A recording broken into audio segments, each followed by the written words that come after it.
Good morning. Today we discuss the Hindu editorial. It is so important for UPSC, SSC, banking and defense exam. Better late, देरी है but अच्छा है। ये editorial Rajinikanth को ये दादा साहब फाल्के पुरस्कार दिया जा रहा है, उसी के बारे में है। रजनीकांत फुल्ली डिज़र्व, रजनीकांत जो हैं वो जो एक्टर हैं साउथ के, वो फुल्ली डिज़र्व करते हैं द फाल्के पुरस्कार, but the timing of the announcement is suspect है। बट ये जो उस समय दिया जा रहा है, ये जो अनाउंस किया गया है उन्हें दादा साहेब फाल्के पुरस्कार देने का, वो सस्पेक्ट है, शंका की नज़र से देखा जा रहा है। अकॉर्डिंग टू द राइटर के अनुसार, Rajinikanth the reigning demagogue of Tamil Nadu Tamil filmdom richly deserved the Dada Saheb Phalke Puraskar Award, Indian cinema highest recognition bestowed by the jury this year. Rajinikanth the resigning मतलब राज करते हुए, डेमीगॉग मतलब गॉड के समान, भगवान के समान, ऑफ तमिलनाडु तमिल फिल्म के जो रिचली मतलब कि पूरी तरह से डिज़र्व करते हैं दादा साहब फाल्के पुरस्कार के लिए। ये जो रजनीकांत हैं, जो इसमें तमिल फिल्म के जो एज लाइक अ गॉड हैं, वो डिज़र्व करते हैं दादा साहब फाल्के पुरस्कार के लिए। इंडियन सिनेमा हाईएस्ट जो भारतीय फिल्म जगत के सबसे रिकॉग्नाइज मतलब कि सभी लोग इनको पहचानते हैं, सभी लोगों के द्वारा इनको जाना जाता है। Bestowed by the jury this year, उनको मतलब कि जूरी मतलब कि ये जजों की बेंच को कहते हैं जूरी, उनके द्वारा उनको ये मतलब कि ये दिया जाएगा फाल्के पुरस्कार। The film world has few parallel to success story. The film मतलब ये फिल्म जगत में, सिनेमा जगत में हैज़ फ्यू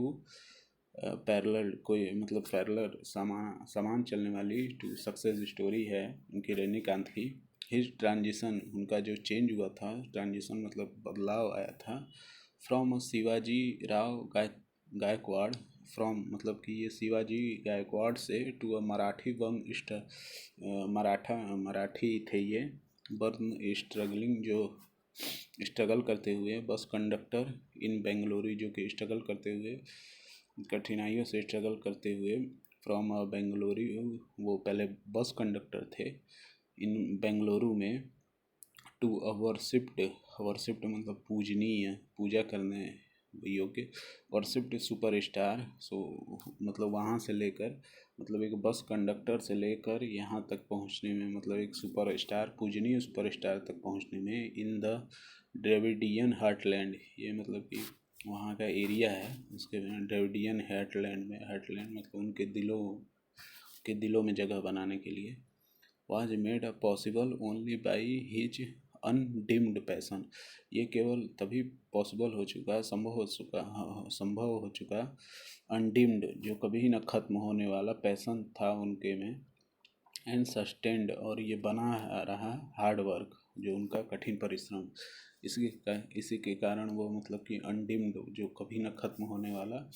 एक वर्शिप्ड सुपरस्टार के रूप में वो उभरे, ड्रेविडियन हार्टलैंड में सुपरस्टार के रूप में माने जाते हैं। फ्रॉम अर्ली ऑन मतलब पहले से ही introduce novelty to his secret, from early on introduce novelty to his screen character, मतलब कि पहले से ही इंट्रोड्यूस, जो उनका स्क्रीन कैरेक्टर में जो उनका इंट्रोड्यूसन होता था, जो उनका इंट्रोड्यूस था, जो मतलब इंट्रोड्यूस होता है जैसे पहले अपने आप के बारे में पूरी तरह से डिटेल से एनालिसिस बताना, स्वयं को इंट्रोड्यूस करना। His was kept innovating on his unique style, उनका जो कैप्टन रखना, इनोवेटिंग मतलब कि नए तरीके से, ऑन यूनिक स्टाइल में एक अलग ही तरीके से, टॉसिंग द सिगरेट, जो वो सिगरेट को उछालते थे, और मिंट करते थे, ट्विरलिंग हिज सन ग्लासेस, और वो अपने चश्मों को घुमाते थे, and walking with a swagger, और स्टाइल में जो चलते थे। While style remains his hallmark, ये सभी जो स्टाइल हैं उनकी क्रिया हैं, स्टाइल है, हॉलमार्क एक तरह से एक ब्रांड बनता जा रहा था, हॉलमार्क बनता जा रहा था।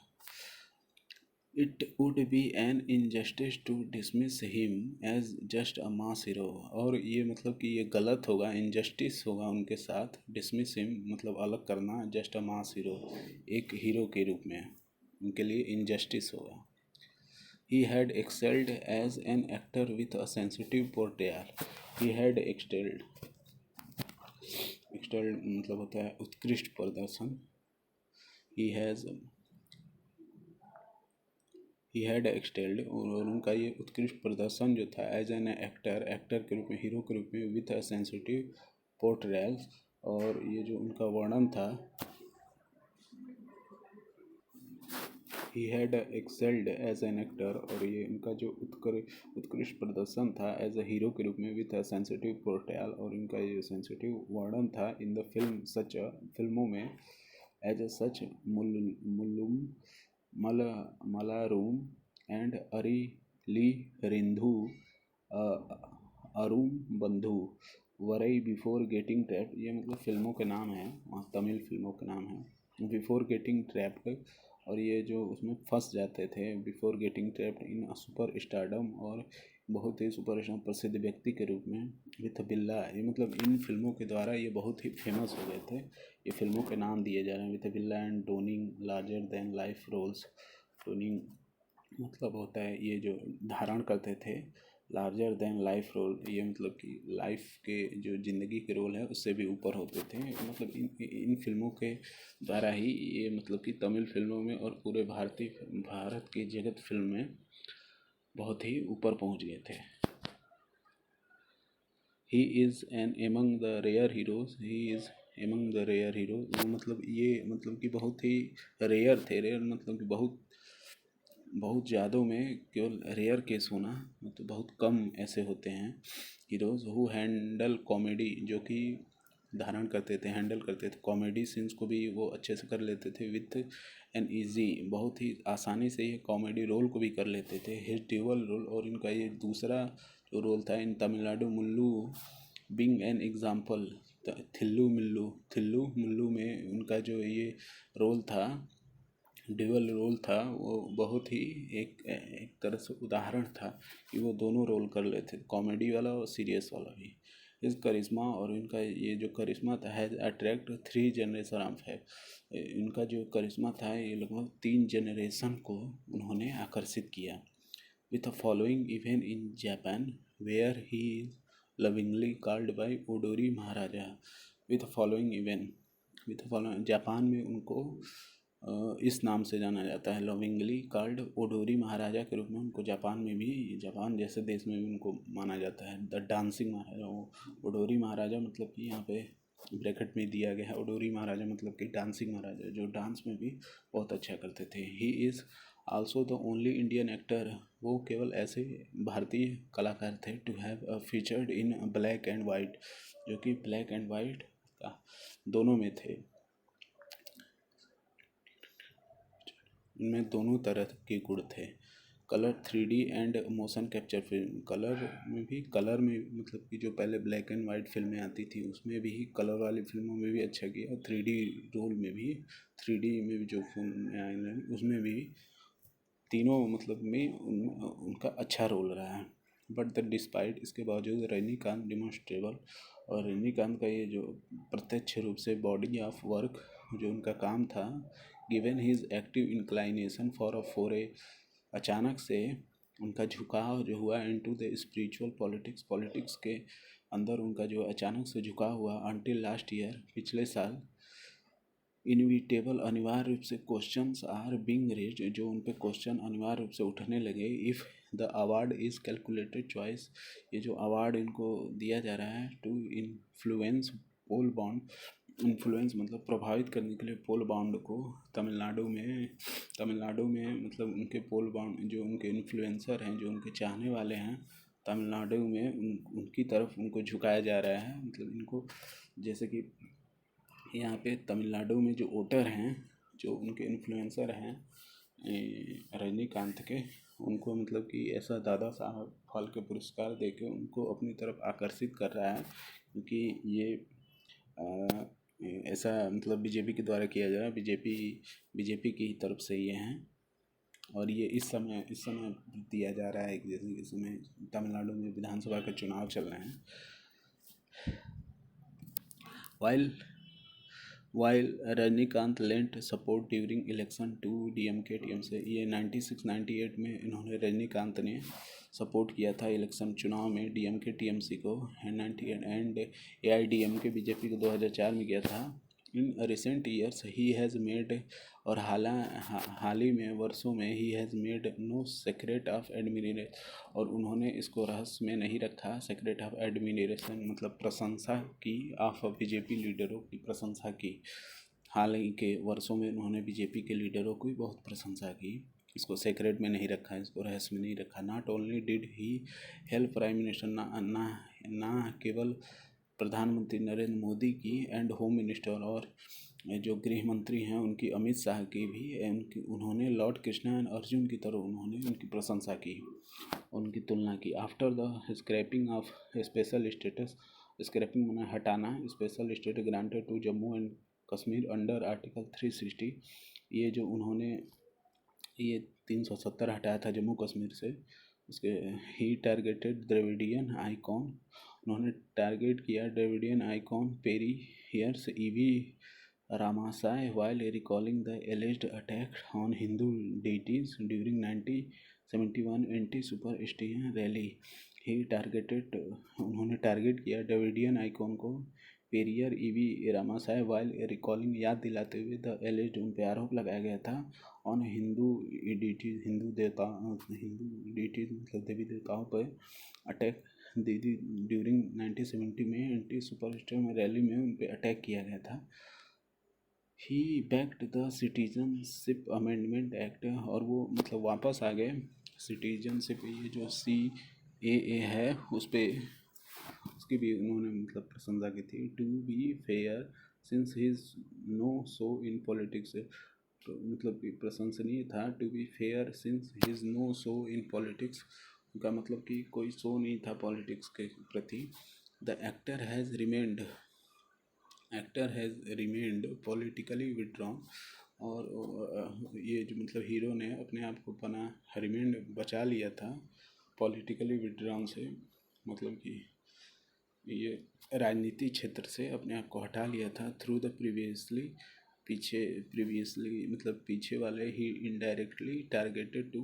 अब वो मतलब इनडायरेक्टली मतलब कि डायरेक्ट ना होकर पीछे से ही वार कर रहे थे डीएमके एंड एआईडीएमके पे, क्योंकि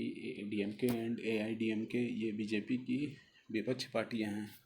और ये रजनीकांत बीजेपी को लाइक कर रहे हैं। He has not responded to appeals from a natural observer, और उनको रिस्पॉन्ड नहीं किया गया, उत्तर नहीं दिया गया जो अपील्स की, to appeals from a natural observer, जो कि न्यूट्रल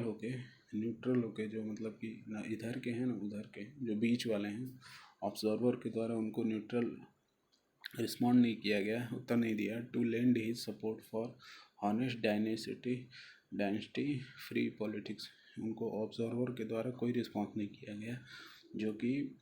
ईमानदार डायनेस्टी फ्री पॉलिटिक्स, जो ईमानदारी से पॉलिटिक्स राजनीति में राज कर रहे हैं, उनको उनके द्वारा रिस्पॉन्ड नहीं किया गया। वेदर द अवार्ड टाइमिंग, हालांकि ये जो अवार्ड टाइमिंग है जो इस समय उनको तमिल एक्टर को जो रजनीकांत हैं उनको ये अवार्ड दिया जा रहा है दादा साहब फाल्के पुरस्कार, would influence the voting choices of his legion of fan difficulty to say remains an untested electoral force,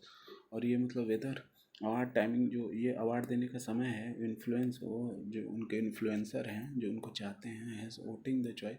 voting करते समय वो ज़रूर फैंस को डिफ़िकल्ट करेगा to say is remains an untested electoral vote, वो ज़रूर जो उनके इन्फ्लुएंसर हैं रजनीकांत के, वो ज़रूर मतलब बीजेपी के पक्ष में ही वोट करेंगे। However had the jury put of,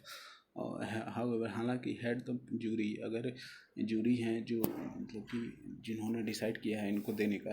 jury put off postpone, put off मतलब होता है कि टाल देना, पोस्टपोन कर देते the announcement of the award by a just week, अगर वो एक सप्ताह बाद भी अगर इसको टाल देते हैं दादा साहब फाल्के पुरस्कार देने का, will till polling was over, या तो जब इलेक्शन ख़त्म हो जाता तब देते, every one would have unconditionally welcome, सभी लोग इसका मतलब कि बिना किसी के भेदभाव के स्वागत करते इस कदम को। The giver has done the recipient and disservice through the timing of announcement, जो दादा साहब फाल्के पुरस्कार देने वाले हैं, जूरी के बारे में बताया जा रहा है। The giver has done the recipient, प्राप्त करने वाले हैं, एंड डिसर्विस उपकार करके, through the timing of announcement, ये मतलब कि जो देने वाले हैं अगर ये ऐसा करते तो डिसर्विस उपकार के प्रति उपकार होता लोगों पे, जो इन समय उनको जो इस समय अनाउंसमेंट की गई है उनको देने के लिए, अगर वो ऐसा करते तो उपकार होता है। धन्यवाद। थोड़ा सा आर्टिकल थोड़ा कठिन है, वकैब थोड़ी इसकी कठिन है। धन्यवाद।